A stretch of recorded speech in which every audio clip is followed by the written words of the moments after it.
Assalamualaikum warahmatullahi wabarakatuh. Bahar bin Smith menganalogikan bahwasanya Kiai Imad ingin terkenal dengan mengencingi air Zam-Zam. Para wali itu Imad, mereka punya niat tidak sama dengan kau punya niat. Tujuannya pengen dikenal. Sebelumnya siapa yang kenal bin Salman?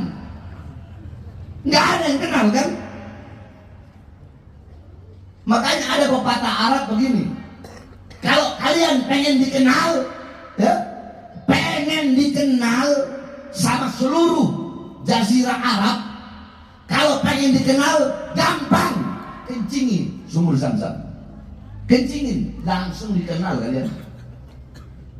Kami Ba'alawi Zam-Zam, Imad sang pengencing sumur itu. Mungkin yang dimaksud Bahar bin Smith ini pepatah yang populer di tengah-tengah masyarakat Arab. Bul ana Zam-Zam fatu'raf.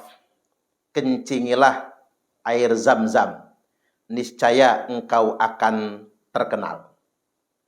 Jadi kalau mau terkenal itu lakukan tindakan kontroversial, sekalipun harus mengencingi air Zam-Zam.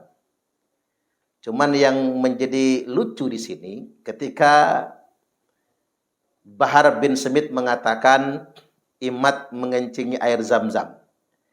Ya, air Zam-Zamnya itu adalah para habaib. Bahar artinya merasa jadi air Zam-Zam dan merasa dikencingi oleh Kiai Imad, barangkali begitu. Ini kan jadi lucu sekali ya. Tak sederhana itu sebetulnya cara menyimpulkannya. Walaupun boleh juga lah. Jadi terkesan unik ini, terkesan lucu banget ya.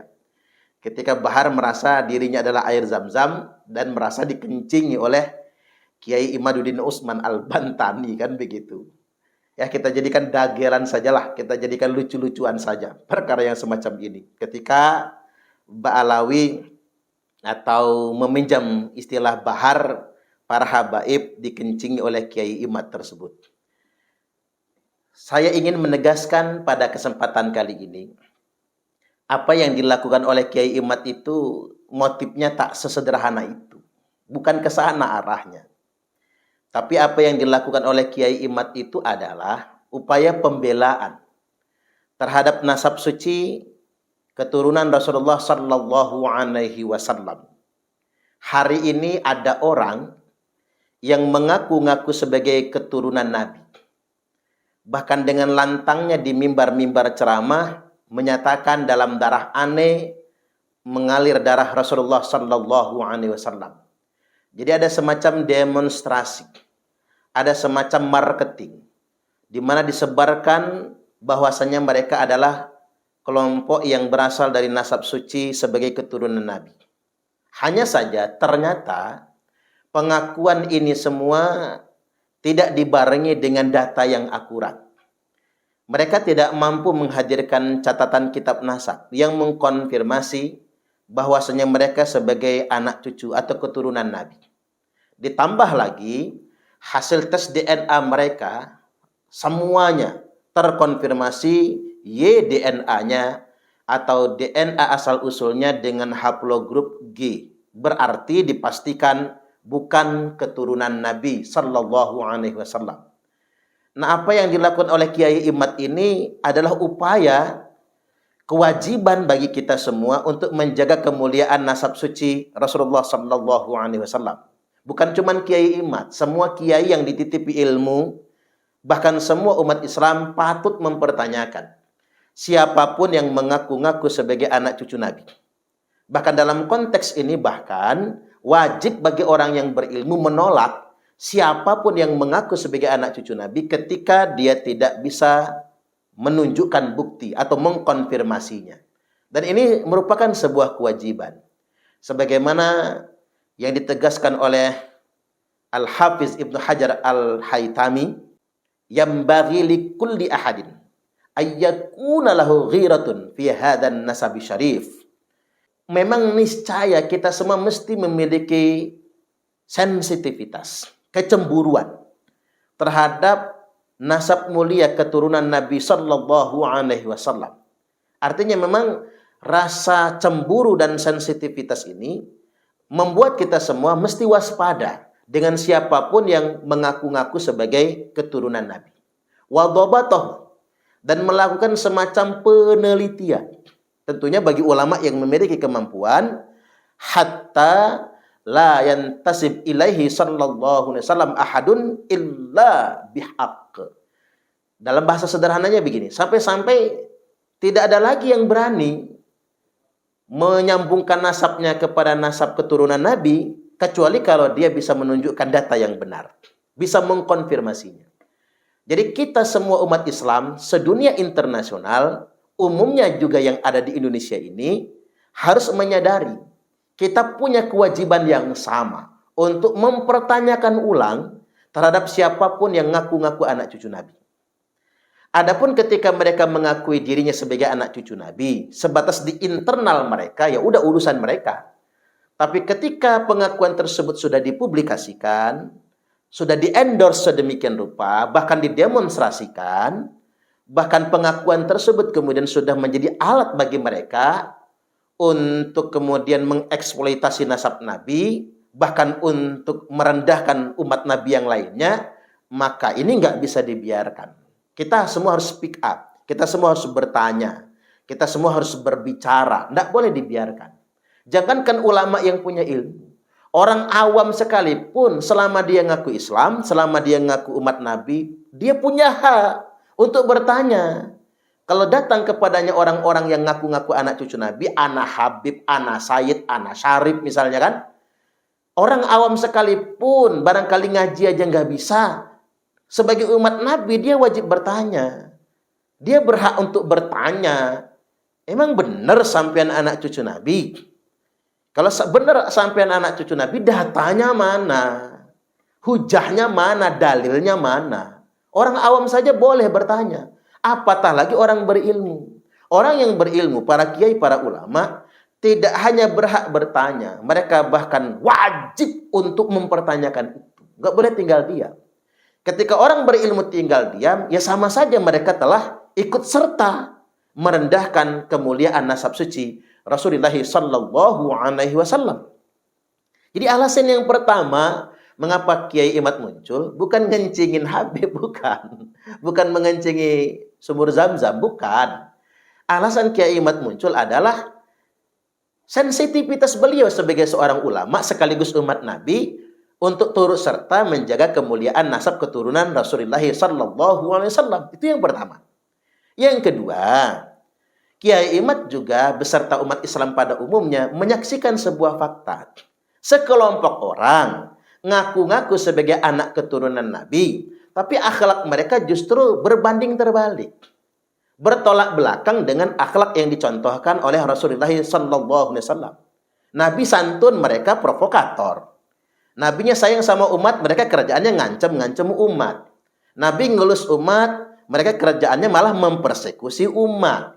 Nabi dermawan betul sama umat, nah mereka malah ngedawiri umat. Nabi itu sayang sama umat. Nabi itu santun dengan umat. Bahkan Nabi itu menyerahkan harta yang dia cintai untuk umatnya. Nah mereka-mereka yang ngaku anak cucu Nabi ini malah ngedawir. Dengan pengakuan aneh cucu Nabi, dalam tanah aneh yang mengalir darah Rasulullah, mereka datang ke kiai-kiai, datang ke pesantren-pesantren untuk ngedawir, minta sumbangan, minta sejumlah uang. Itu pun maksa, kalau nggak dikasih mereka nggak akan pulang. Kiainya, ustadznya didoktrin, kualat ente, nggak selamat ente mengabaikan cucu Rasulullah. Kata mereka, ini fakta bukan katanya. Rata-rata semua pesantren di Indonesia ini sudah mengalami peristiwa serupa. Nah tiba-tiba alhamdulillah qadarullah ada Kiai Imad. Nah ini sudah jelang lebaran ini. Pesantren-pesantren sungguh senang dan bergembira. Nggak ada lagi rombongan para kabib-kabib yang datang minta uang lebaran. Kalau nggak dikasih ngancem, ente nggak dapat syafaat kiai. Kalau nggak ngasih kami, ente bisa kaya punya pesantren gede kayak gini karena ente umat Nabi kami. Masa cucu Nabi ente nggak kasih apa-apa? Selama ini kan begitu. Dan ini berlangsung bertahun-tahun lamanya. Sampai-sampai para kiai juga nggak punya kekuatan untuk menolak. terpaksa mengeluarkan sejumlah uang. Dan alhamdulillahnya di tahun 1446 Hijriah, Ramadan kali ini jelang Idul Fitri, di tahun 2025 ini nggak ada lagi yang datang ngedawir ke pesantren-pesantren tersebut. Jadi ini luar biasa, bukan cuman dalam tanda kutip katanya ormas yang suka malak ke perusahaan. Nah, mereka ini lebih sadis loh. Malak-malak ke pesantren mengatasnamakan sebagai anak cucu Nabi. Mereka gunakan nama suci Rasulullah sallallahu alaihi wasallam untuk malak-malak di pesantren, untuk ngedawir di pesantren. Nah, ini kan nggak boleh dibiarkan. Kelakuan yang justru bertentangan dengan akhlak Nabi sallallahu alaihi wasallam. Kemudian yang ketiga, alasan adanya kajian Kiai Imad, ternyata klan Ba'alwi ini telah menjadikan kelompok mereka sebagai warga agama kelas 1. Jadi berkasta-kasta. Mereka melarang pernikahan antara perempuan mereka menikah dengan laki-laki muslim di luar klan mereka. Ini kan sudah kastaisme ini. Ini bagian dari ajaran feodalisme. Bahkan mereka membangun doktrin ada kiai yang merasa setara saja dengan Habib, maka kiai itu matinya su'ul khotimah nantinya. Kata mereka begitu. Jadi orang merasa setara saja dengan para habaib Ba'alwi ini, itu dia nggak akan selamat, matinya su'ul khotimah. Bahkan dibangun doktrin satu Habib bodoh lebih baik daripada 70 kiai. Bahkan kaki Habib ahli maksiat walaupun nggak sholat, kendati pun dia ahli maksiat, itu lebih mulia daripada kepalanya kiai. Nah, tiba-tiba di zaman yang sudah sangat modern, di abad yang sudah serba canggih dengan penuh teknologi ini, tiba-tiba ada orang yang mengintrodusir nasab dan keluarganya adalah nasab yang paling mulia, kasta tertinggi. Ini kan nggak bisa dibiarkan, ini kan feodalisme ini. Nabi benci betul yang kayak gini. La fadla li'arabiyyin ala a'jamiyyin wala li'ajamiyyin ala arabiyyin. Nggak ada kok kata Nabi kelebihan orang Arab di atas non-Arab. Atau sebaliknya, orang non-Arab merasa lebih mulia daripada orang Arab. Nggak boleh. Wala li ahmaru ala aswada wala li aswada ala ahmaru illa bittaqwa. Tidak ada kelebihan orang yang kulitnya merah terhadap yang kulitnya hitam. Begitupun sebaliknya kecuali dengan ketakwaan. Nah, tiba-tiba kita dihadapkan dengan asobiah baru. Ada sekelompok suku atau klan yang merasa lebih istimewa daripada yang lainnya. Ini kan merendahkan ajaran Islam. Ini sama saja merendahkan umat Nabi dan merendahkan Nabi itu sendiri. Al-kibru batarul haqqi wa ghamtun nas. Yang namanya kesombongan itu kata Nabi menolak kebenaran dan merendahkan sesama umat manusia. Ini kan namanya merendahkan. Innallaha qad adhaba ankum ubiyatal jahiliyah wa ta'adumaha bi abaiha. Sesungguhnya Allah Subhanahu wa taala sudah mencabut dari kalian semua, menghapus dari kalian semua feodalisme jahiliyah yang mereka merasa kastanya lebih tinggi daripada yang lainnya. Jadi yang namanya kastaisme, feodalisme, gaya-gaya Ba'alwi ini kan kelakuan orang jahiliyah. Dan Nabi sudah mendeklar ini semua sudah dihapuskan. Dalam peristiwa Futuh Mekah, Nabi menegaskan, Allah hari ini sudah menghapus feodalisme, sudah menghapus kastanisasi atau kastaisme, wa ta'adumaha bi abaiha, di mana orang-orang jahiliyah itu terbiasa membangga-banggakan bapak-bapaknya, membangga-banggakan nasabnya, membangga-banggakan klannya. Jadi menghadapi fakta yang sungguh luar biasa ini, muncullah Kiai Imad yang coba mencerahkan. Tiba-tiba Ba'alwi kebakaran jenggot. Karena mereka telah meraup begitu banyak keuntungan dengan mengaku sebagai anak cucu Nabi.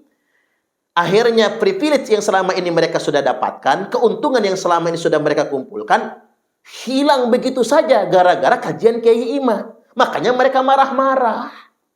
Dan mengatakan Kiai Imad seolah-olah mengencingi air Zam-Zam. Ini lucu banget. Yang anehnya lagi, orang-orang Indonesia ini yang menjadi muhibbin Ba'alwi secara membabi buta membela Ba'alwi tanpa ilmu, tanpa data, lantas kemudian menuduh Kiai Imad menyebar fitnah. Nuduh Kiai Imad yang bukan-bukan. Nyebar fitnah lah, antek ini, antek itulah. Antum-antum semua yang menjadi muhibbin. Di mana letak fitnahnya Kiai Imad?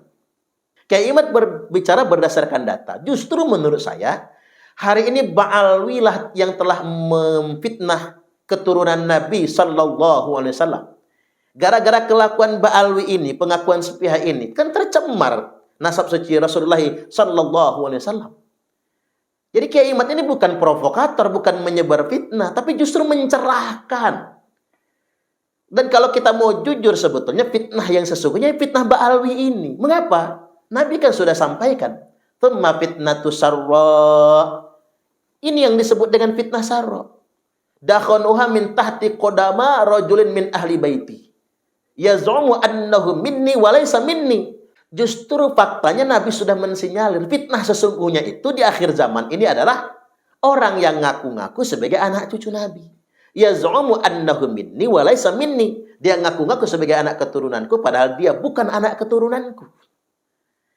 Ini kan fakta, Nabi sudah mensinyalir sedemikian rupa. Ya tinggal kita tangkap saja sinyal dari Nabi ini. Oh ini toh yang disabdakan Nabi 14 abad yang lalu ini ternyata. Memang benar ada yang ngaku-ngaku sebagai anak keturunan Rasulullah sallallahu alaihi wasallam. Nah, jadi kita jadi sadar kan? Jadi sekali lagi buat para muhibbin taklid buta, cobalah kita berpikir tenang sejenak. Cobalah antum juga bertanya semua. Iya juga ya. Jangan-jangan iya. Ini Ba'alwi ini bukan anak cucu Nabi. DNA-nya jauh tangih. Kelakuannya bertolak belakang. Dan jujurlah para muhibbin. Ente pade, antum semua itu kastanya di bawah para habaib. Enggak, saya ingin tanya sama para kiai yang dukung Habib, benar-benar dukung ini muhibbin yang cinta banget itu. Antum selama ini dianggap oleh mereka kastanya di bawah mereka. Antum itu enggak punya nilai apapun di hadapan mereka. Antum mau yang kayak gitu? Apa itu yang diajarkan oleh Islam? Coba antum jelaskan. Bisakah antum semua, kita pakai antum lah istilah mereka kan antum ini. Anda semua bisa jelaskan. Benarkah di dalam Islam itu ada kasta? Jadi dalam Islam itu minimal ada 2 kasta. Satu kasta Ba'alwi, kasta habaib, kasta cucu Nabi. Nah kita ini sebagai umat Nabi, kastanya di bawah. Apakah itu ajaran Islam? Waduh ini luar biasa. Kita harus sadarkan umat. Ini kita punya tanggung jawab ini. Atas ini semua. Ini tidak boleh dibiarkan sebetulnya. Makanya sekarang mondokin anak juga harus pilih-pilih. Jangan kepada kiai yang masih jadi kibin Ba'lawi. Kenapa? Karena dia nanti akan menjadikan anak kita budak-budak di masa depan.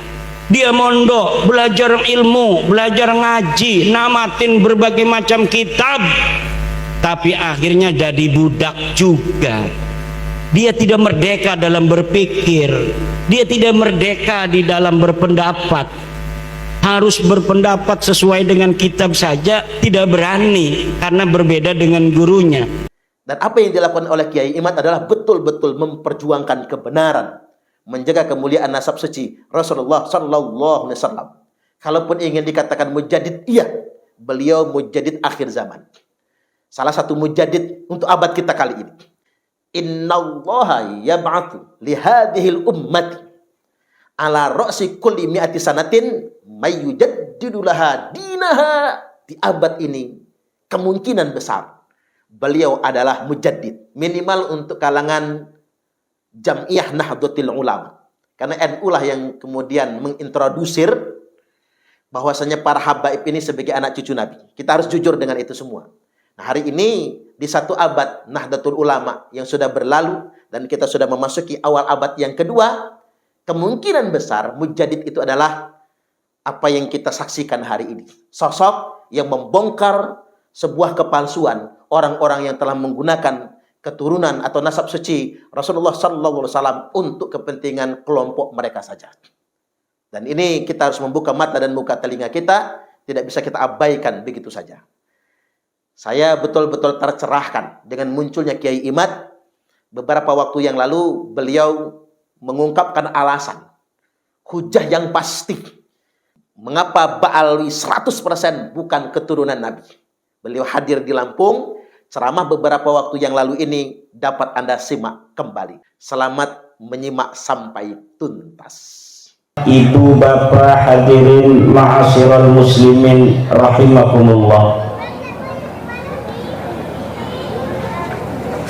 sesuai amanah dari guru kita yang mulia Rais Suriah PWNU Lampung, Ayahanda Kiai Haji Shadiqul Wa'dil Amin, bahwa beliau ingin tambah lebih memahami tentang fenomena yang terjadi saat ini yang diakibatkan oleh sebuah pengakuan terhadap nasab yang mulia Nabi besar Muhammad sallallahu alaihi wasallam.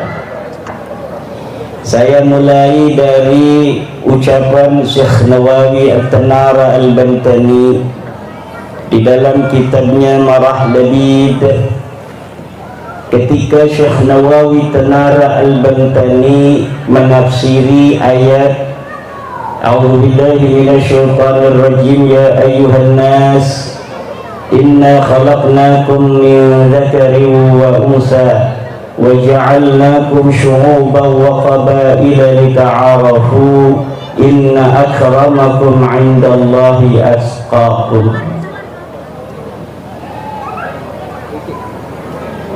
Ketika menafsiri ayat min dzakarin wa unsa, ayat ini lafaz min dzakarin wa unsa, Syekh Nawawi mengatakan ay min Adama wa Hawwa'a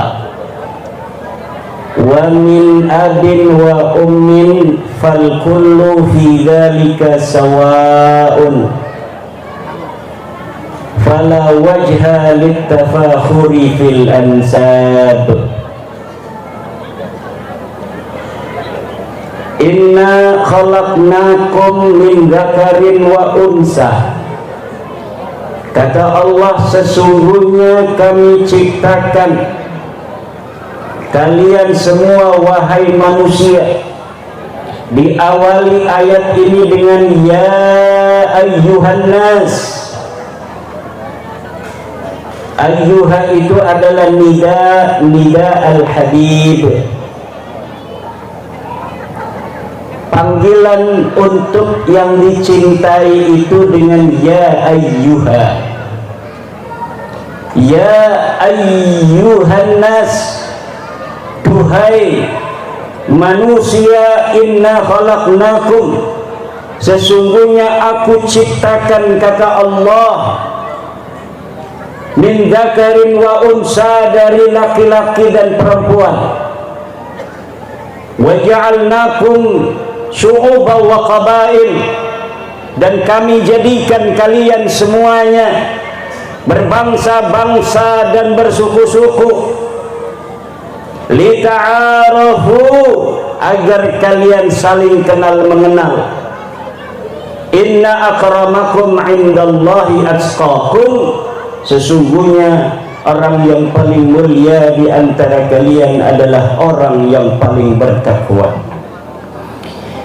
Syekh Nawawi melihat dari min dzakarin wa unsa, ay min Adam wa Hawa wa min abin wa ummin fal kullu fi dzalika sawa'un fala wajha litafakhuri fil ansab. Kata Syekh Nawawi Tanara bahwa hai manusia, hai orang Lampung, hai orang Jawa, hai orang Sumatera, hai orang Kalimantan, hai orang Sulawesi, kalian semuanya min Adam wa Hawa, diciptakan dari Nabi Adam dan Ibu Hawa. Min abin wa ummin, semuanya lahir dari seorang ayah dan ibu. Tidak ada yang lahir hanya dari seorang ayah, tidak ada yang lahir hanya dari seorang ibu, kecuali Nabi Isa alaihi salam. Fal kullu fi dzalika sawa, maka kalian semuanya adalah sama. Manusia yang ada di Eropa yang kulitnya bule, manusia yang ada di Amerika yang kulitnya merah, manusia yang ada di Afrika yang kehitam-hitaman, yang di Lampung yang kecoklat-coklatan, fi dzalika sawa. Semua manusia itu sama, min Adama wa Hawa. Semuanya adalah keturunan Adam, semua adalah keturunan ibu Hawa.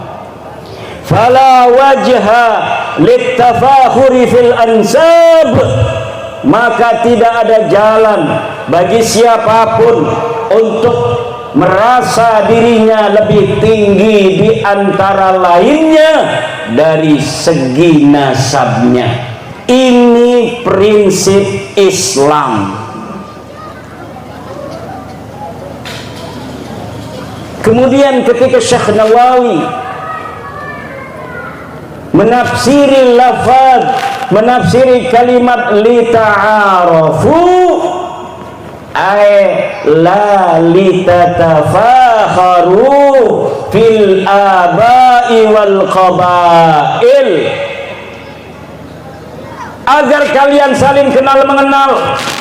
Orang Lampung kenal dengan orang Banten, orang Banten kenal dengan orang Lampung. Itulah gunanya Allah menciptakan manusia berbangsa-bangsa dan bersuku-suku, lita'arafu, agar saling kenal mengenal. Kata Syekh Nawawi di tafsiri, la litatafakharu, bukan untuk saling edeg-edegan. Kita sing lebih mulia dari para sirah, kita sing lebih hebat daripada sirah. Kita mah turunan raja, sirah mah turunan luncur, catur kumaya. Kita mah turunan nabi, sirah mah turunan kumbili. Dudu genaiku Allah ciptakaken manusia, ana sing sukune Batak, ana sing sukune Sunda, ana sing sukune Jawa, ana sing sukune Ambon, ana sing sukune Dayak. Bukan untuk mengatakan orang Dayak lebih baik daripada orang Jawa, orang Jawa lebih baik daripada orang Dayak, bukan. Tetapi Allah subhanahu wa ta'ala menciptakan kita semua berbangsa-bangsa dan bersuku-suku, lita'arafu, agar kita saling kenal mengenal. La litatafakharu, bukan untuk saling berbangga-bangga diri. Dilanjutkan oleh Syekh Nawawi At-Tanara Al-Bantani, wala litadda'ut tafawuta fil ansab, dan bukan untuk kalian mengaku-ngaku tafawut, ada kasta-kasta di dalam nasab-nasab. Inna akramakum indallahi atqakum, sungguhnya yang paling mulia di antara kalian adalah orang yang paling bertakwa. Bukan dilihat dari siapa keturunannya, dari mana asalnya, siapa dia, status sosialnya apa, apakah dia seorang banser atau seorang laskar PWI. Tidak. Yang dilihat adalah apa di dalam Islam? Taqwahum, takwanya kita kepada Allah subhanahu. Siapa orang paling sujudnya kuat kepada Allah, dialah orang yang paling bertakwa. Siapa orang yang paling zikirnya kuat kepada Allah, dialah orang yang paling bertakwa, dan dialah orang yang paling mulia di sisi Allah subhanahu wa ta'ala. Ini prinsip egalitarianisme Islam yang menjadikan kemuliaan dari takwa. Siapapun bisa untuk menggapainya.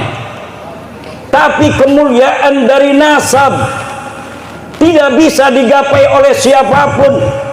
Kalau orang diciptakan anaknya Bapak Presiden Jokowi, kemudian dia jadi anak presiden, betul apa tidak? Dia keluar dari alam rahim, jelog, bapaknya seorang kapolsek, dia jadi anak kapolsek. Tidak bisa untuk mesen, tidak ada amal dia untuk menjadikan dirinya anak Pak Kapolsek, tidak ada. Maka sesuatu yang tidak ada takasub di sana, tidak ada kerja keras kita, sesuatu itu tidak patut dibanggakan. Setuju? Setuju?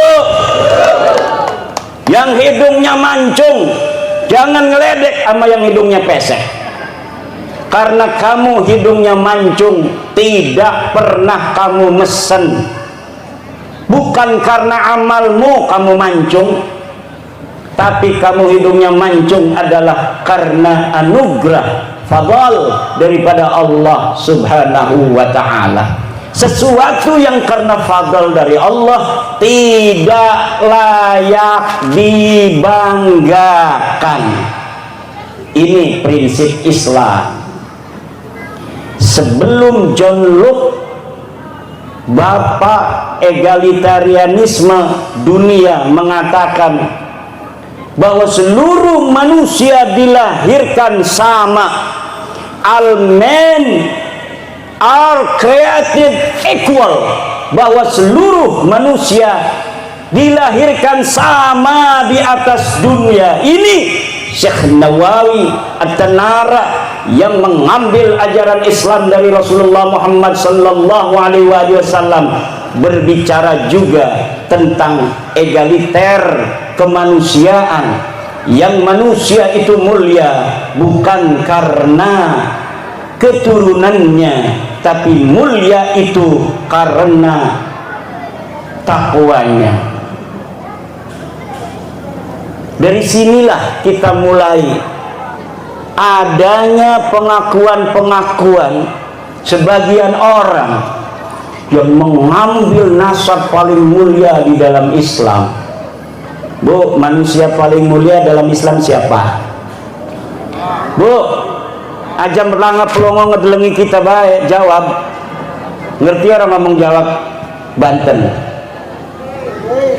Jawa Banten karo Jawa Banyuwangi ku mirip-mirip. Orang di aku nang wong Solo. Kalau orang Solo ngomong saya nggak pati paham karena halus. Kalau orang Banyuwangi ngomong, orang Jawa Timuran ngomong, saya agak paham karena ngomongnya agak mirip dengan orang Jawa Banten.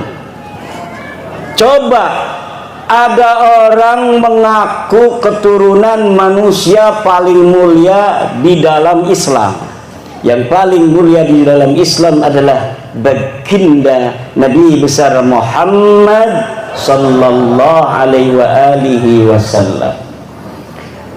Walaupun Nabi Muhammad sallallahu alaihi wasallam mengatakan la fadla li arabiyyin ala ajamiyyin wala li ahmara ala aswada wala li aswada ala ahmara illa bittaqwa, tetapi di dalam ilmu pengetahuan Islam sebagian tafsir mengatakan kita tetap harus menghormati lebih kepada man yata'allaqu bi Rasulillahi Muhammadin sallallahu alaihi wasallam, orang-orang yang memiliki keterikatan dengan baginda Nabi. Walaupun Allah mengatakan inna akramakum indallahi atqakum, betul, tetapi memang kita harus ada di hati lebih mencintai atau mencintai lebih sedikit kepada orang-orang yang ada nisbah kepada baginda Nabi besar Muhammad sallallahu alaihi wasallam. Ini tafsir sebagian ajaran Islam, terutama ajaran Islam berbasis tasawuf Nahdlatul ulama. Maka ketika ada orang yang mengaku turunan Nabi, kita warga NU langsung inginnya mencintai dan menghormati. Betul? Betul apa tidak? Kalau ada orang mengaku dirinya keturunan Nabi datang ke rumah kita, pengennya ngasih duit aja walaupun gak punya. Betul nggak? Lama-lama keenaken itu orang. Jangan nunggu dikasih aja, kita bikin gaya-gayaan supaya ngasihnya jangan 50.000 20.000. Gaya-gayaan dia, jadeb-jadeban. Allah. Ada salam kiai dari Mbah Syafaat Banyuwangi. Luar biasa. Apa sahabat? Ini suruh beli minyak ini. Harganya berapa? Harganya 5 juta. Karena dia mengambil nama orang yang kita hormati, orang yang kita muliakan, akhirnya kita kena. Banyak sekali kejadian-kejadian, laporan-laporan, cerita-cerita dari obrolan orang yang mengaku keturunan baginda Nabi besar Muhammad sallallahu alaihi wasallam, yang kadang orang itu percaya bahwa mereka adalah keturunan Nabi, kemudian lama kelamaan akhlak mereka kemudian yang diperlihatkan di tengah-tengah masyarakat jauh daripada akhlak baginda Nabi besar Muhammad sallallahu alaihi wasallam. Saya pribadi curiga, iki wong bener dudu keturunan Kanjeng Nabi. Aja-aja dudu turunan Nabi model mekene. Ngakal-ngakali wong melulu. Akhirnya saya meneliti nasab seseorang yang ada di internet. Ngakunya dia bin Alwi bin Ubaid bin Ahmad bin Isa bin Muhammad An-Naqib bin Ali Al-Uraidi bin Ja'far As-Sadiq bin Ali Zainal bin Muhammad Al-Baghir bin Ali Zainal Abidin bin Husain bin Fatimah bin Rasulullah Muhammad sallallahu alaihi wasallam. Saya teliti dari atas dulu. Nabi Muhammad punya anak Sayyidatina Fatimah. Betul, sahih, ada dalilnya, ada hadisnya. Lau kanat Fatimatu binti Rasulillah sallallahu Lau kanat Fatimatu bintu Rasulillah salat sarakat laqata'tu yadaha. Ada. Kemudian apakah ada dalil tentang Sayyidina Husain sebagai anak daripada Siti Fatimah? Ada. Kemudian Sayyidina Husain katanya punya anak namanya Ali Zainal Abidin. Ada, sahih. Ali Zainal Abidin punya anak Muhammad Al-Baqir. Ada, hadis masih kuat pakai hadis. Kemudian Muhammad Al-Baqir mempunyai anak bernama Ja'far As-Sadiq. Ada. Ja'far As-Sadiq punya anak namanya Ali Al-Uraidi. Ada, masih di dalam riwayat hadis. Karena beliau ini adalah ruwatul hadis. Ali Al-Uraidi punya anak Muhammad An-Naqib. Ada. Muhammad An-Naqib punya anak namanya Isa. Ini sudah membutuhkan kitab nasab. Saya cari kitab nasab, ada, sahih. Ini Ali Al-Uraidi mempunyai anak bernama Muhammad An-Naqib. Muhammad An-Naqib benarkah mempunyai anak namanya Isa? Saya cari kitabnya, ada. Isa punya anak namanya Ahmad. Saya cari kitabnya, ada. Yang sezaman. Ahmad punya anak Ubaid, ini putus. Tidak ada di dalam kitab-kitab nasab. Isa punya anak Ahmad, ada dicatat di kitab-kitab nasab. Sirri Silsilatil Alawiyah, dicatat di dalam kitab-kitab sejarah. Kemudian ketika Ahmad, apakah benar dia mempunyai anak bernama Ubaid? tidak terkonfirmasi di dalam kitab kita. Ahmad bin Isa itu wafatnya 345 Hijriah. Ubaid itu wafatnya 383 Hijriah. Anaknya katanya Alwi wafatnya 400 Hijriah, berarti sudah abad kelima. Kita cari di abad-abad kelima, leluhur orang-orang di Indonesia yang ngaku turunan Nabi ini, dari marga Al-Attas, As-Segaf, bin Syihab, bin Yahya, ternyata semuanya putus, tidak tersambung secara ilmu nasab kepada baginda besar Nabi Muhammad sallallahu alaihi wasallam. Itu namanya kajian ilmiah, karena berbasis kitab-kitab nasab. Kemudian benarkah orang-orang ini ada? Saya menggunakan teori ilmu sejarah. Dalam teori ilmu sejarah, pertama kita heuristik, mengumpulkan sumber-sumber sejarah. Setelah heuristik, kemudian kita lakukan, kita kritisisasi sumber. Kitab-kitabnya ada, ini kitab apa namanya itu Al-Iqlil, ini kitab Musallam Al-Haji, ini kitabnya Al-Hamadani, ini kitabnya Ibnu Khaldun yang ada di sekitar abad-abad itu. Ini kitabnya apa Ibnu Samurah yang abad kelima. Ini kitabnya Janadi Al-Janadi di abad ke awal abad ke-8. Dari kitab-kitab sejarah yang ada di Yaman tidak ditemukan nama orang-orang yang disebutkan dalam silsilah para Ba'alwi itu, ya. Hada yadullu bi anna hadhil asma ghairu mawjudatin fi zamanihim. Orang-orang yang diaku sebagai keturunan leluhur mereka itu nyata tidak ada pada zamannya. Kenapa bisa sampai tidak ada?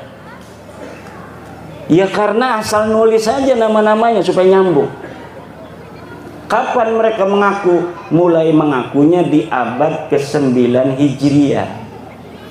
Jadi abad 9 Hijriah mereka baru nulis kitab, namanya Al-Burqatul Musyiqah. Pengarangnya namanya Ali bin Abu Bakar As-Sakran. Di situ dia mengurutkan nama dia, Ali bin Abu Bakar bin Abdurrahman bin Mauladawilah bin Ali Sahibud Darak bin Ali Al-Ghayyur bin Muhammad bin Ali bin Muhammad Sahib Birbat bin Ali Qali Qasam bin Alwi bin Muhammad bin Alwi bin Ubaid bin Ahmad bin Isa. Dari situlah mulai di abad 9. Dari mulai abad 9 ini sampai sekarang itu banyak kitab yang mereka buat. Makanya syuhrah wal istifadah. Banyak dari mulai dia mengaku sampai sekarang ini kitab yang mereka buat, hampir itu kitab karangan keluarga mereka sendiri 27. Belum orang-orang yang lain yang suruh ngarang. Itu puluhan. Jadi puluhan. Makanya kaget sekarang diomong bukan turunan Nabi, marah-marah sama saya. Saya diomong dajjal, iblis. Ya premen maning wong mekonon je. Wong tutu cucu Nabi jeung aku cucu Nabi barang diwara ora percaya premen. Iki kita beki. Kita dalile anakku, kita pertama ku, kita beku Tahdibul Ansab, anaknya Ahmad, laka sing ngaranne Ubaid. Ki kitab keroroko masih abad kelima, arane Al-Majdi. Laka anaknya Ahmad disebut Ubaid ku kita beku halamannya anak, cetakannya anak, manuskripnya masih anak. Kitab ketelu Muntaqilatut Talibiyah masih ning abad 5. Laka arane Ahmad bin Isa iku Ubaidku. Terus ning abad ke-6 laka aran Ubaidku, anak-anaknya ditulis kabeh Muhammad Ali Husain telu doang anakku. Barang abad 9, 10, 11 ditulis anaknya papa, ditambah siji, Ubed. Dari sini secara ilmu sejarah ini bisa ditelusuri kapan dia mulai mengaku. Dan nama-nama yang ada mulai mengaku itu sampai abad keempat itu nggak ada orangnya. Katanya mujtahid mutlak tuh Ubednya. Ubed itu sama dengan Imam Syafi'i, mujtahid mutlak. Lah mujtahid mutlak kayak Imam Syafi'i mah akeh kitab-kitab lakah kitab minimal senajan kemudian madhabiku lakah sing ngembil kayak Sufyan As-Tsauri, tapi ada hikayat di dalam kitab-kitab Imam Syafi'i tentang Sufyan As-Tsauri, Sufyan Ibnu Uyainah, tentang Ibnu Huzaimah, tentang Daud Ad-Dohiri, kan ada, walaupun madhabnya tidak tersebar hari ini. Tapi Ubed bin Ahmad bin Ishaq melaka. Kenapa laka? Ya laka wonge ki laka uli gawe-gawe doang.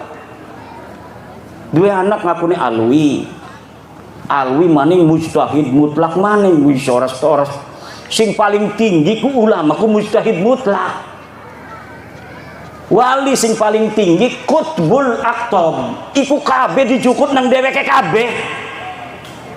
Coba lamun orang mujtahid mutlak engko neku keturunan leluhureku disebut Qutbul Aktab, wali kutubnya seluruh para wali-wali kutub. Luar biasa. Iddia kullas syaraf kullal karam, setiap kemuliaan semuanya diambil semua sama sejarah mereka. Deleng ning kitab-kitab siapa itu mujaddid Islam dari masa ke masa. Lihat dalam Bughyatul Mustarsyidin. Yang dimasukin keluarga dia semua. Uang mora kebagian, uang Kresek, uang Banten, uang Lampung, uang Rumbia kebagian. Pokoknya yang mulia-mulia itu keluarga mereka saja. Pengakuan-pengakuan yang konfirmatif itu terkonfirmasi sekarang. Pengakuan non konfirmatif masa lalu terkonfirmasi sekarang bahwa memang mereka suka mengaku. Yaitu NU didirikan, sejarahnya kan sudah dicatat itu tahun 84. Saya punya bukunya segini. Bahwa pendiri NU awal mulanya didirikan NU Mbah Khalil mimpi. Kemudian memberikan tasbih dan tongkat. Yai As'ad Samsul Arifin suruh datang ke Mbah Yai Hasyim As'ari bawa tongkat dan tasbih. Mbah Yai As'adnya juga videonya masih ada sampai sekarang ceritanya tuh. Beliau itu bercerita itu masih ada sampai sekarang. Jadi yang mendirikan itu adalah Mbah Hasyim Asy'ari dan kiai-kiai Surabaya, kiai Jawa Tengah, kiai Cirebon. Kemudian yang menginspirasi, mendorong secara ruhiyah spiritual adalah Mbah Khalil Bangkalan. Yang membawa pesannya adalah Yai As'ad Samsul Arifin. Itu sejarahnya. Sekarang berubah. Bahwa Mbah Yai Hasyim Asy'ari bukan hanya menerima perintah dari Mbah Khalil, tapi juga mendapatkan restu dari Hasyim bin Yahya. Wis gawe buku, bahkan di Diniyah DKI sudah bikin LKS untuk anak-anak. Jadi pendiri NU ceritanya siapa-siapa, bagaimana kronologisnya, masuk itu Mbak Alwi di situ. Padahal dalam cerita sebenarnya tidak ada. Kemudian makam sing wong Lampung ora diurus gak. Bar setahun maning balik iku wis dadi bin Yahya. Dibikin merek tua tahun 1670. nanti cerita bahwa yang menyebarkan agama Islam di Lampung, Sunan Gunung Jati, Syarif Hidayatullah, Sultan Hasanuddin, wali-wali lian, itu nggak ada lagi.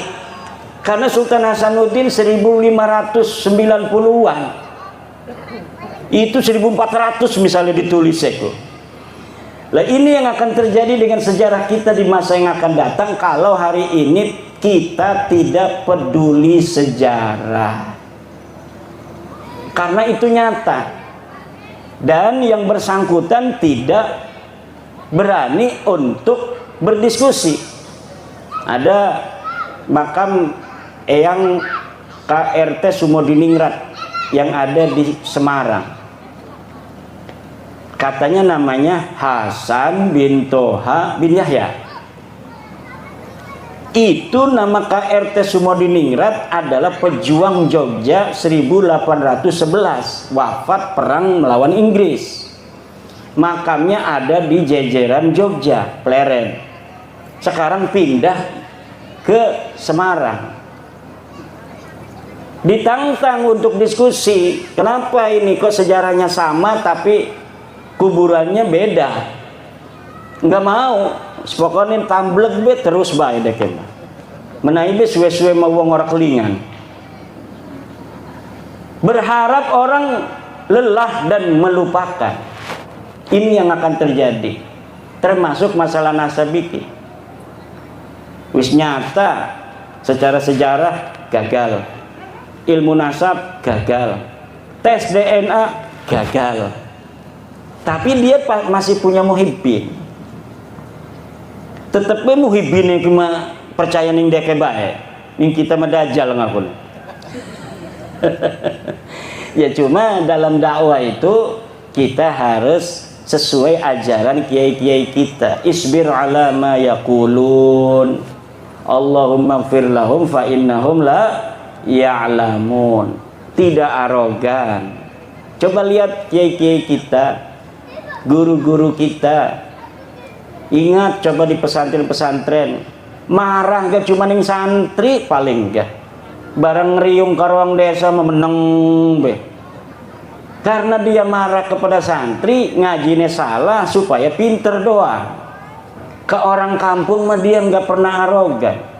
Ning pondok pesantren ning ngarepe ana wong nanggap film meneng bae. Saya punya guru di pondok, di sampingnya ada orang hajat nanggap film tuh zaman dulu layar tancap. Itu beliau ngaji biasa di tingkat, jadi dari tingkat itu kelihatan ke bawah tuh layar tancap tuh. Ngomong aja enggak, sama sekali enggak ngomong. Misalnya santri jangan nonton ya, haram ya, enggak. Seperti biasa tidak ada apa-apa. Dan orang kampungnya itu menghormati juga. Sebelum kiainya itu berhenti ngaji, belum dimulai yang namanya layar tancap itu. Itulah akhlak para kiai-kiai kita. Akhirnya orang-orang itu pun walaupun dia itu nanggap film, kalau mungkin kalau orang yang masih ilmunya itu belum ilmu batin, dia menganggap orang itu menghina kiai. Padahal bisa jadi ada alasan lain dia sehingga harus begitu. Bisa jadi nadar, misal kaul, atau permintaan calon besan dan lain sebagainya, atau permintaan panitia. Kalau tidak ada layar tancap, kami pemuda tidak mau bantuin hajat. Bisa jadi begitu kan? Makanya nanti orang-orang yang seperti Yai Shadiqul Wa'dil Amin katakan, yandurunal ummah bi'ainir rahmah, melihat umat masyarakat itu kiai-kiai kita bi'ainir rahmah, dengan mata kasih sayang. Semuanya dipandang dengan mata kasih sayang. Saya punya guru Abu Yadimyati. Kalau sama saya, sama santri itu yang lain datang, misalnya santri, tampangnya santri, sama Abuya orang di Esaki. Kalau yang datang kelihatan santri, Di mana ya? Paling begitu. Habis salaman, guys. Tapi kalau yang datang orang kampung, saya punya teman tukang riba. Bukan riba ngicin duit, bukan. Tukang megai di bank, kan tukang riba. Datang ke Abuya, dimuliakan, diajak ngobrol, bahkan dikasih ijazah salam Al-Ma'mariyah. Dia cerita, oh saya mah diajak ngobrol sama Abuya. Kata saya, kalau saya datang cuma di teknaun siap, begitu doang. Habis minta air, guys, mau salaman lagi pulang, nggak mau. Abuya itu datang salaman, mau pulang lagi sama santri, guys, minta. Ternyata itu adalah gaya kiai kepada calon para pemimpin. Coba hatinya berubah tidak?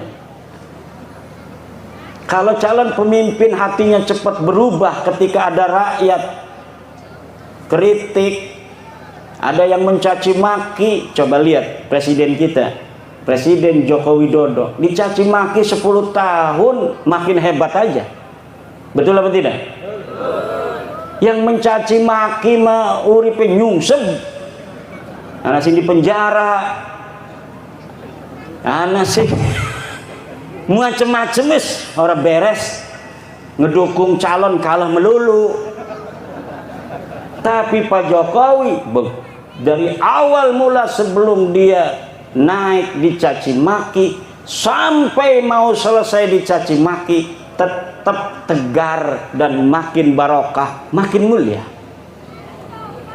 Kayaknya Pak Jokowi ini uli ilmu Kiai Nahdlatul Ulama.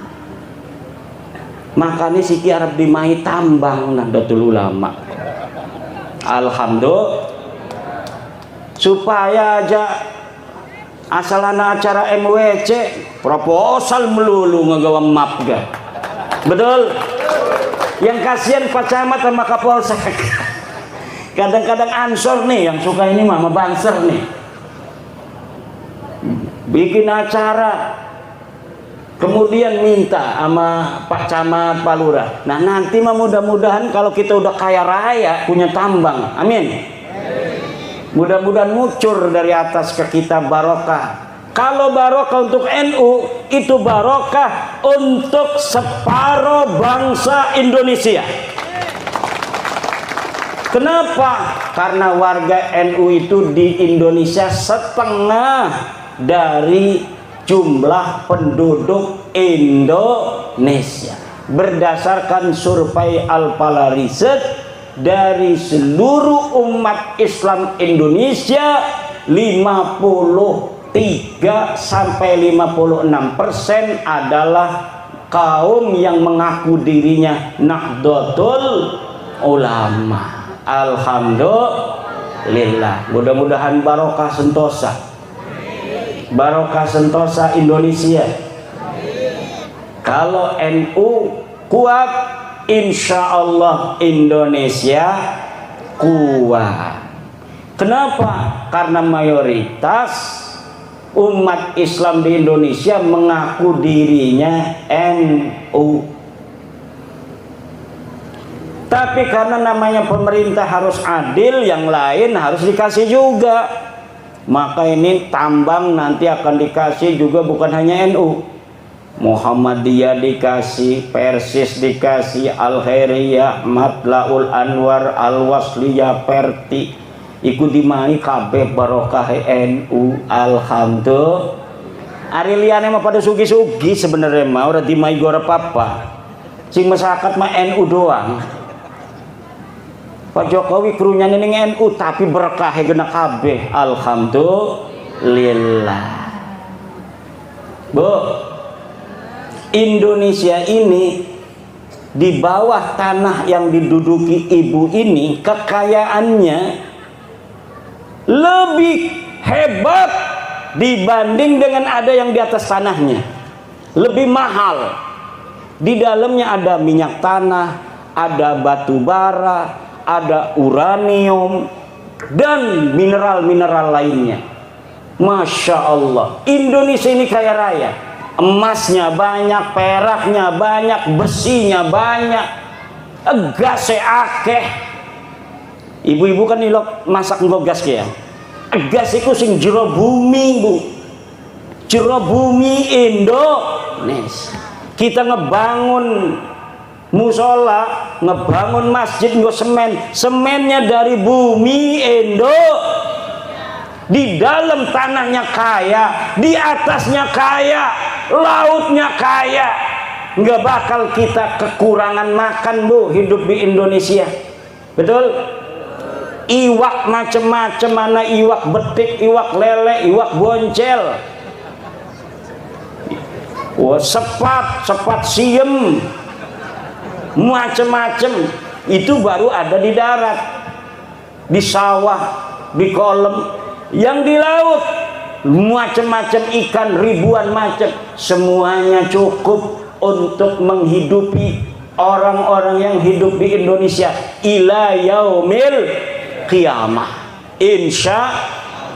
Maka ini Indonesia harus dijaga, Bu, aja sampai Indonesia acak-acakan. Makanya ulama lamun lagi ana lagu Indonesia Raya iku ngerembeng bae, mata iki kerasa ingin menangis. Bangunlah jiwanya, bangunlah badannya untuk Indonesia Raya. Itu bangunlah jiwanya, itu mental. Mental kita, kalau mentalnya mental budak, walaupun badannya kuat, latihan tempur, tapi mentalnya masih mental budak, kita gampang dijajah oleh orang-orang asing. Betul apa tidak? Bangunlah jiwanya, bangunlah badannya untuk Indonesia Raya. Revolusi mental, dari mental budak, mental terjajah, mental inferior, menjadi mental para tuan, menjadi mental orang merdeka, menjadi mental superior. Leluhur-leluhur kita orang-orang hebat. Kenapa hari ini kita menjadi orang-orang yang mau hanya menjadi budak? Luhur kita para raja, luhur kita orang merdeka. Tapi kenapa hari ini kita banyak dari bangsa Indonesia yang masih mau diperbudak oleh orang lain, dibohongi dengan agama untuk merusak Indonesia? Masih ada orang-orang yang menjual agama untuk memecah belah Indonesia. Ada. Dibohong-bohongi negara Islam. Demi Allah, kita akan mendirikan negara Indonesia ini berdasarkan syariat agama Allah. Aduh, emangnya Pancasila ku bertentangan karo syariat apa sih? Mana sih undang-undang dasar negara Republik Indonesia? Coba mukaddimahnya mana yang bertentangan dengan undang-undang apa Allah, bertentangan dengan Al-Quran, bertentangan hadis, fikih dia bertentangan, sing bertentangan, tunjukaken. Laka ibu-ibu aya gelem dibohongi. Bahkan di pembukaan undang-undang dasar kita, atas berkat rahmat Allah subhanahu, kemerdekaan Indonesia ini adalah atas berkat rahmatnya Allah. Itu yang ada di mukaddimah. Pancasila mana yang bertentangan dengan Al-Quran? Tunjukkan. Ketuhanan yang Maha Esa, Qul huwallahu ahad. Kemanusiaan yang adil dan beradab, inna akramakum indallahi atqakum walaqad karramna bani Adam. Persatuan Indonesia, wala tatafarraqu, ning Quran. Kemudian kerakyatan yang dipimpin oleh hikmah kebijaksanaan dalam permusyawaratan perwakilan, wa syura bainahum wa amruhum syura bainahum. Apa yang bertentangan dengan Al-Quran? Keadilan sosial bagi seluruh rakyat Indonesia.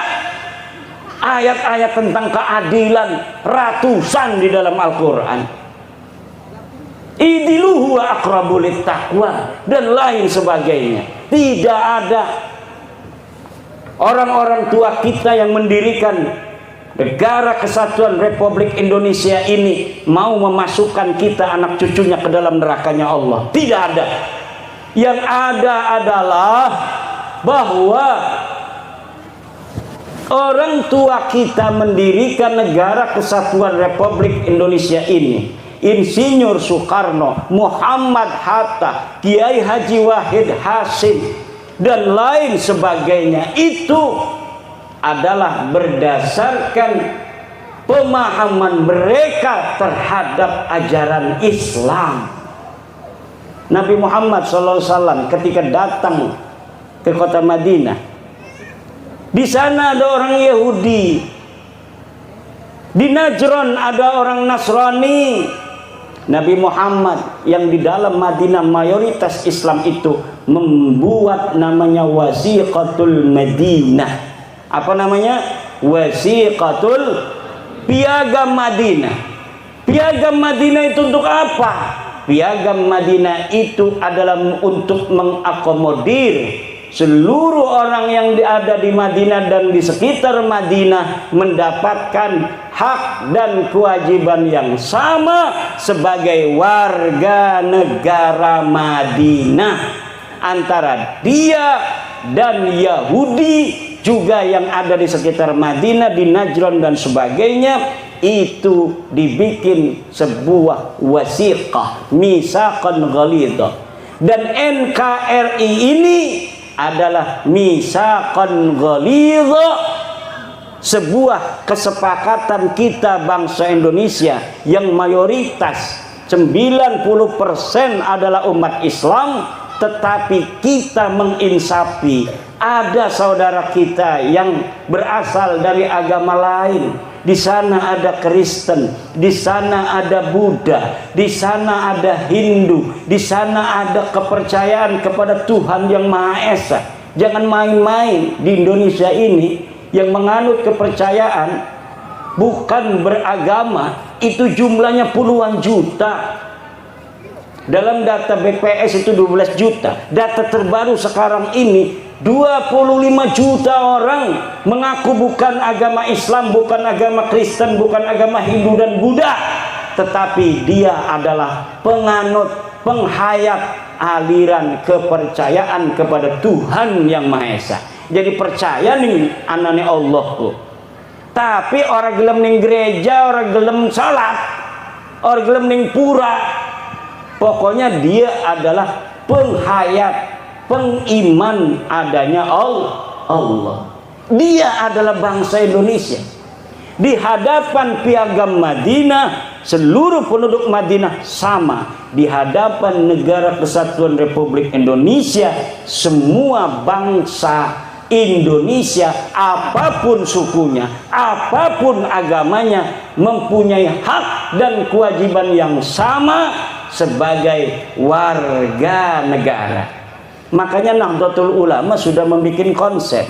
Orang-orang non-muslim di Indonesia dalam konsep Nahdlatul Ulama, muwatinuna lazimmiyuna.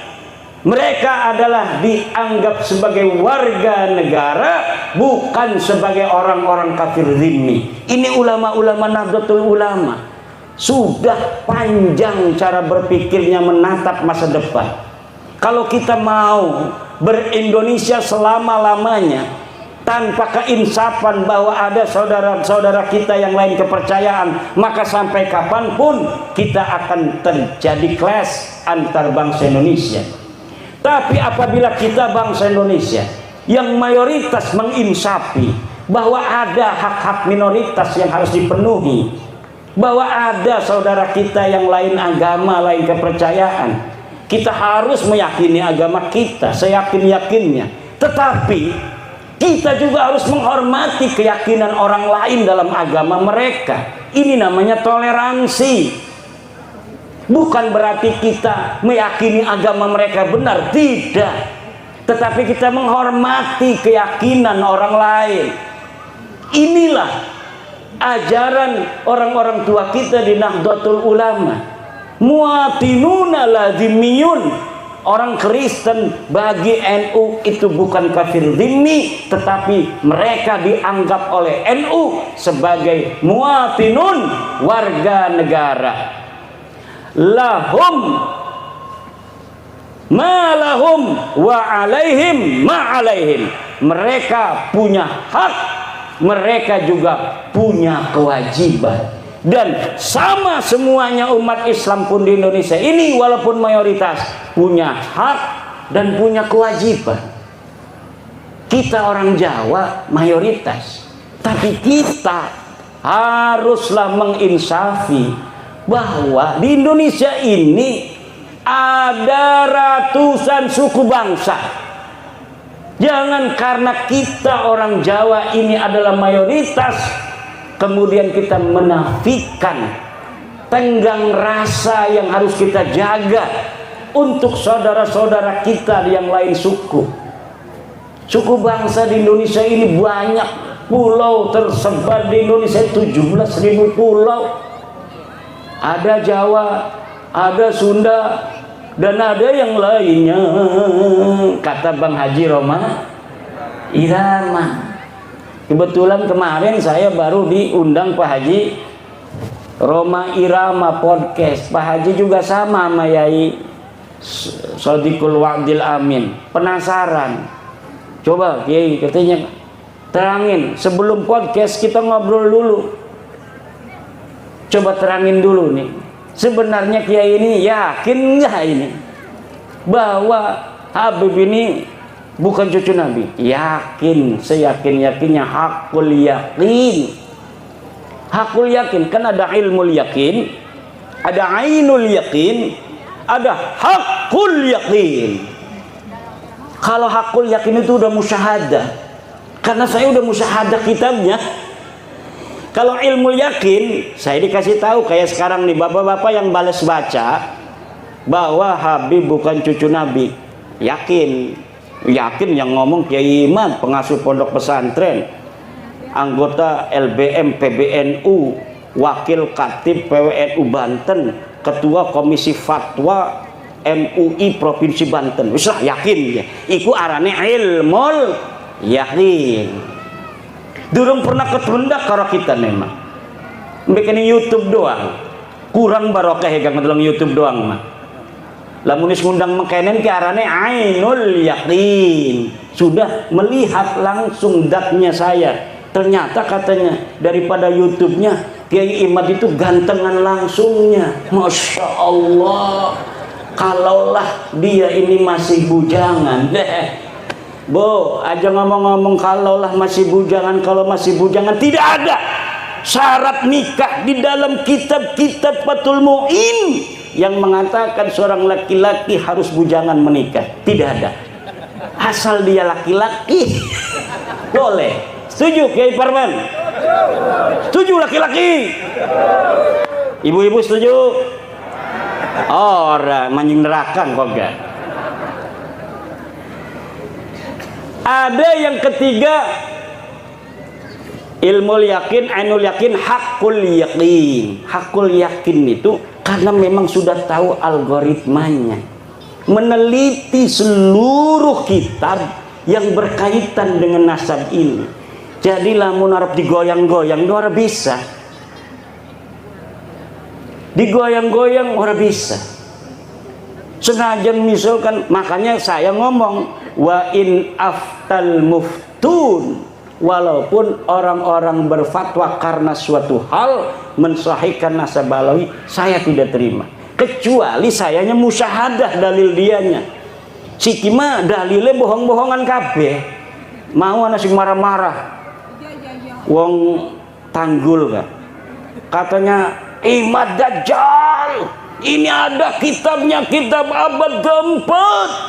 Sudah sahih di sini disebutkan bahwa Ubaid anaknya Ahmad.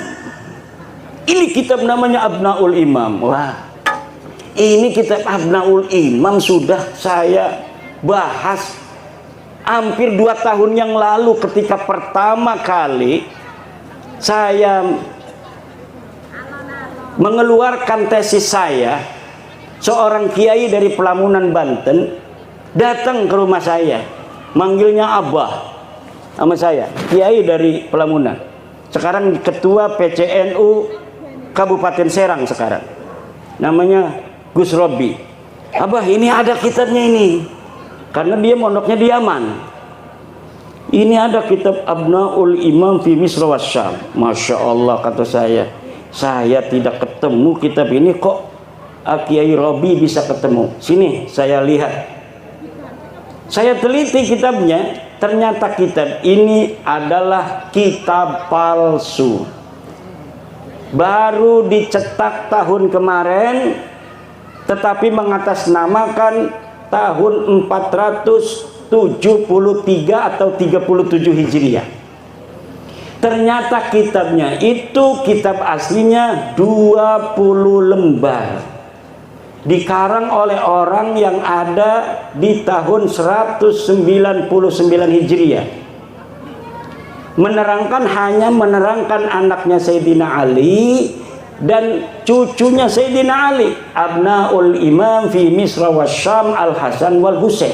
Tidak menerangkan yang lainnya, karena tahunnya saja masih tahun 199 Hijriah. Sedangkan Ubaid itu wafatnya 383 Hijriah. Masa iya orang yang hidup di tahun 199 Hijriah bisa mencatat orang yang ada di tahun 383 Hijriah? Bohong apa ora, Bu?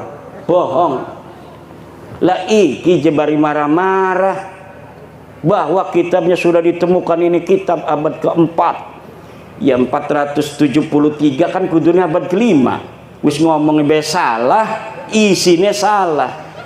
Kalau misalnya kitab itu benar, itu sing cerdas-cerdas kan sing ngebela kayak Rumel Abbas, kayak Idrus Romli, itu dulu yang akan dipakai untuk menjawab saya. Profesor Said Agil Al-Munawwar pasti akan membawa dalil itu kepada saya. Tetapi kenapa mereka tidak membawa? Karena mereka pun tahu itu kitab palsu, dan kepalsuan itu diakui di mukaddimahnya ada. Mukaddimahnya ini kitab dikarang pada 199, tetapi kemudian ditambahi pada abad ke-12, ditambahi lagi pada abad sekian, ditambahi lagi oleh yang terakhir Yusuf Jamalul Lail yang baru wafat beberapa tahun kemarin. Lah iku kitab Murtado Az-Zabidi yang katanya adalah menetapkan dan mengisbat Ba'alwi, itu kitabnya juga palsu. Kitab palsunya dari mana sih? Kiai tahu aja kalau palsu. Karena percetakan itu biasa dicetak itu menggunakan jasa peneliti. Misalnya nih ada manuskrip ditemukan di Rumbia, manuskrip ini atas nama Pangeran Diponegoro. Panggil dari UI, filolog suruh nyetak. Tetapi peneliti tidak akan bohong. Dia akan cerita, manuskrip ini memang dikatakan tulisan Pangeran Diponegoro, tetapi dilihat dari kertasnya tidak memungkinkan dia berada pada masa Pangeran Diponegoro. Kertasnya ini dicetak atau diproduksi pada tahun 1950, sedang di Panganogoro tahun 1825. Dari jenis tulisan yang ditulis pun tidak mencerminkan tulisan yang dipakai pada tahun 1825. Ini adalah tulisan abad ke-20. Itu tahu. Dan dia ngomong bahwa menulisnya ketika di Lampung. Pangeran Diponegoro katanya menulis kitab ini di Lampung. Sedangkan tidak ada pernah berita diketahui Pangeran Diponegoro pernah ke Lampung. Ini sebenarnya Pangeran Diponegoro siapa? Tapi karena misalnya Provinsi Lampung ini ketua PCNU-nya ingin dicetak aja. sesuai dengan tulisannya itu karya Pangeran Diponegoro. Begitu yang terjadi dengan kitab Ar-Raudul Jali karangan Syekh Murtada Az-Zabidi. Coba beli kitab Ar-Raudul Jali karangan Syekh Murtada Az-Zabidi, cetakan Yaman Darul Fatah. Itu dari muqaddimahnya sudah jelas bahwa manuskrip ini tidak ditemukan sebelum keluar, dicatat, disalin oleh Hasan Muhammad Qasim. Ini orang abad 50 tahun yang lalu, dia baru meninggal 50 tahun yang lalu. Katanya dia menyalin dari tulisan seorang yang bernama Abdul Mu'ti Al-Wafai yang berada di Khazanah Al-Wafaiyah Mesir. Tetapi sekarang manuskrip yang ada di Wafaiyah Mesirnya sudah hilang. Premen dia bisa nyatet, barang tas dicatat bisa hilang iku. Kenapa begitu? Itu bukti bahwa sebenarnya manuskrip itu tidak ada sama sekali. Karena beberapa klaim mereka punya manuskrip di dalam sebuah kitab yang namanya Uqudul Almas karya Alwi bin Thahir, setelah saya konfirmasi di kitabnya bohong.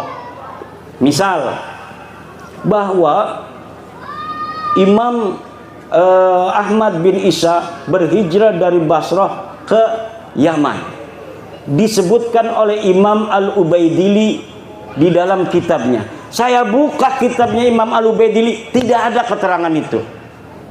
Kemudian bahwa Ahmad bin Isa bergelarnya tidak pernah ada Al-Abah dan An-Nafat. Gelarnya menurut dia hanya Al-Muhajir.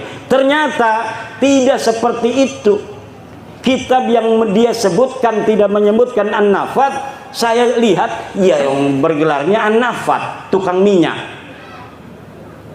Yang satu lagi bergelarnya Al-Abah. Al-Muhajir tidak pernah ada di kitab-kitab dari mulai hidupnya Ahmad bin Isa sampai dimunculkan pada 800 tahun kemudian nama Al-Muhajir sebagai alibi bahwa Ahmad bin Isa ini hijrah ke Yaman. Padahal yai Ahmad bin Isa ini ora pernah pindah ning Yaman.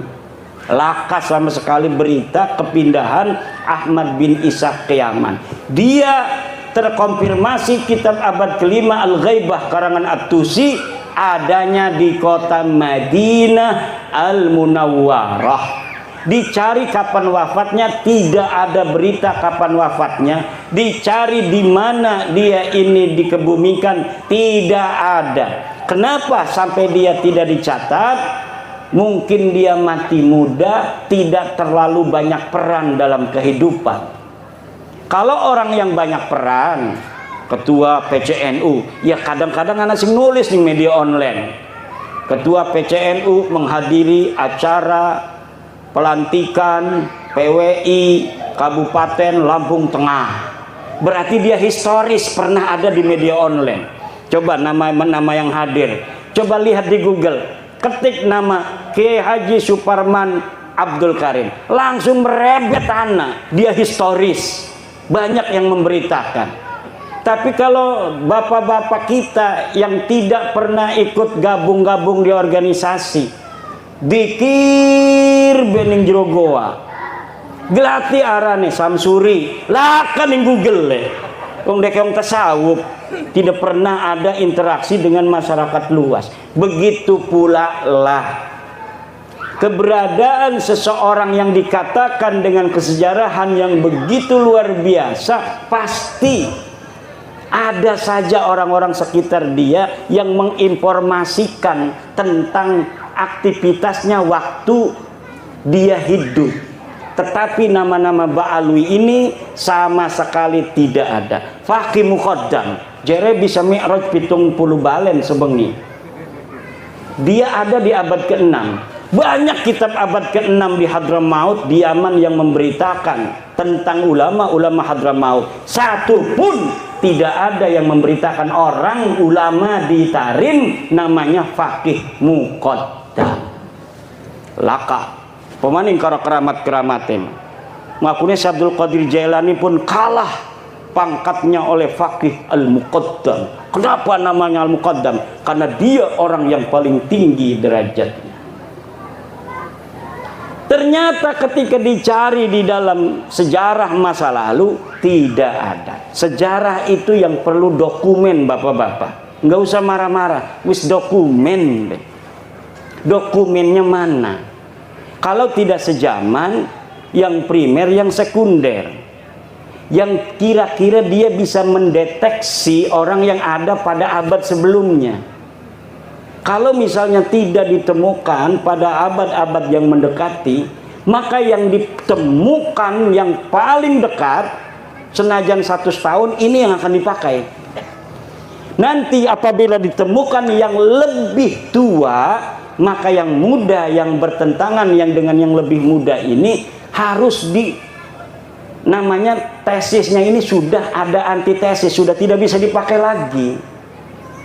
Bengen surah istifadah Habib iki kabeh bin Syihab bin Smith bin Yahya As-Sagab turunan Nabi, tapi siki ana tesis abad tua 4, 5, 6, 7, 8, 9 bahwa deket duduk putune Kanjeng Nabi. Ya kudu nerima tes DNA ini melenceng, turunan Nabi kudune J1 dekema tes DNA ini hasilnya G haplogrupik. Turunan Nabi Muhammad, turunan Nabi Ibrahim J1 haplogrupnya. Mereka 180 orang yang sudah tes DNA kebanyakan G. Ini menunjukkan bahwa mereka bukan sebagai turunan Nabi, tapi juga bukan orang Arab. Kenapa sih kepunteng-punteng Kiai Imad kok ngomong ikut terus? Karena penting buat warga NU yang percaya kepada penghormatan kepada keluarga Nabi hanya warga NU. Lamun putu Nabi asli mah dimai duit gemumbu dibalikaken maning. Putu Nabi asli kependak putu Nabi asli misalkan bapak-bapak kok. Bapak menghormati dekene lebih menghormati nanane. Itu ciri-ciri keturunan Nabi asli. Kalau kita menghormati dia, lebih menghormati kita. Kalau kita ngasih duit, dia lebih ngasih duit pada kita. Karena nggak mau kalah keturunan Nabi pada kebaikan. Kalau orang tawadu, maka kita akan kalau kita tawadu, dia akan lebih tawadu. Itu ciri keturunan Nabi asli. Lebih baik dia yang menanggung derita daripada rakyat yang menanggung derita. Itu ciri keturunan Nabi asli. Bukan yang mengorbankan orang lain untuk kepentingan dia. Bukan. Ciri Nabi asli itu keturunannya adalah keturunan Nabi asli. Dia rela menderita. Yang penting umat Islam ini bahagia. Bukan sebaliknya, nyuruh orang-orang berantem demi kepentingan dia, sementara dianya aman-aman saja. Nyuruh orang-orang Indonesia berantem, dianya enak-enakan tidur. Orang-orang yang bodoh dari orang-orang yang bisa dipengaruhinya suruh gulet sama orang-orang yang menentang kepentingan dia. Ini adalah yadullu ala annahum laisu min dzurriyyati Rasulillah Muhammad sallallahu alaihi wa alihi wasallam bil marrah. Sama sekali bukan. Dari cara wajahnya ngomong marah, hal tarawna fi wajhihi nuran nubuwah. Lah idza ra'ainahum ma ra'ayna fi wujuhihim nuran nubuwah minar rahmah. La nanduru ila wujuhihimur rahmah, walakin nanduru ila wujuhihim at-takabbura wat-tafakhura wat-ta'aliya 'alal akharin. Na'udzubillah summa na'udzubillah min dzalik. Ikilah ibu-ibu, bapak-bapak, kepunteng-punteng saya kadang-kadang suka capek juga. Tetapi karena ini merupakan sebuah, menurut saya, la yajuzu lil alimi kitmanu ilmihi fi hadzal bab ay fi hadza tazwiri nasab fil babi ay fi tajwirin nasab. Kenapa? Wajib hukumnya memberitahu kepada orang apabila ada orang yang mentajwir daripada nasabnya kepada baginda Nabi besar Muhammad SAW. Kenapa? Karena Nabi Muhammad punya hak untuk dinisbatkan kepadanya hanya keturunannya yang asli. Kenapa akan memalukan Rasulullah? Orang-orang yang secara genetik bukan darahnya Rasulullah, kemudian dia mengaku turun Rasulullah. Satu generasi, dua generasi mungkin bisa menjaga akhlak, tapi lama-lama dasar genetik ke genetik dudu nabi mah ya sejen bae akhlake. Senajan dipaksa-paksa ya supaya pada karo akhlake nabi, suwe-suwe mengongana dudu turunan nabi juga tiga. Bukan turun nabi susah. Tapi walaupun tidak ada orang mengenal seseorang sebagai keturunan baginda Nabi, kadang-kadang dianya sendiri tidak tahu bahwa dia keturunan Nabi. Akhlaknya, hatinya, cintanya kepada umat tidak bisa disembunyikan dari ruhani, dari sukma, dari jiwanya. Kenapa? Di dalam dirinya mengalir nutfah nubuwah, kata ketum PBNU. Ada nutfah nubuwah walaupun dia tidak tahu. Ada nutfah nubuwah walaupun dia tidak tahu silsilah. Dan bangsa Indonesia ini diyakini oleh Ketua Umum PBNU, kebanyakan dari bangsa Indonesia yang muslim ini mempunyai nutfah nubuwah kepada Nabi besar Muhammad sallallahu alaihi wa alihi wasallam. Mungkin demikianlah, sudah malam sekali nih ya. Wallahu huwal muwaffiqu ila aqwami thariqin. Wassalamualaikum warahmatullahi wabarakatuh. Oh, doa ya. Allahumma shalli ala sayyidina Muhammadin fil awwalin wal akhirin wa barik wa sallim wa radiyallahu tabaraka ta'ala an kulli sahabati rasul ajmain. Allahumma ij'alna wa auladana wa azwajana wa dhurriyyatina wa tullabana min awliyaikal muqarrabin wal ulama'il 'amilin ar-rasikhin al-'abidin az-zahidin al-mutawaddi'in al-maftuqin al-marzuqin al-mahbubin al-mujahidin at-tahirin. Allahumma ij'al hadzal ma'hada ma'hadan mubaraka. Allahumma ij'al hadzal ma'hada ma'hadan mubaraka. Allahumma ij'al hadzal ma'hada ma'hadan mubaraka. Wa sallallahu ala sayyidina Muhammad walhamdulillahi rabbil alamin.